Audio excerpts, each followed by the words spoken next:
బహిర్భూమికి వెళ్ళేటప్పుడు దారి కాసి దొంగతనంగా హత్య చేసినటువంటి సంఘటన తెలుగుదేశం పార్టీ వాళ్ళు చేస్తున్నటువంటి అన్యాయమైనటువంటి చర్యకి తీవ్రంగా మేము ప్రతిఘటిస్తున్నాం.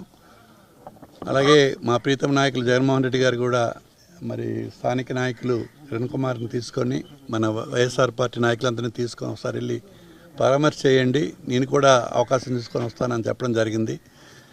ఇది చాలా అన్యాయం. ఇటువంటి కార్యక్రమాలు గతంలో 5 సంవత్సరాలు ముఖ్యమంత్రి జగన్మోహన్ రెడ్డి గారి పాలనలో రాష్ట్రంలో ఎక్కడ కూడా ఇటువంటి అవాంఛనీయ సంఘటనలు ఎక్కడ జరగలేదు.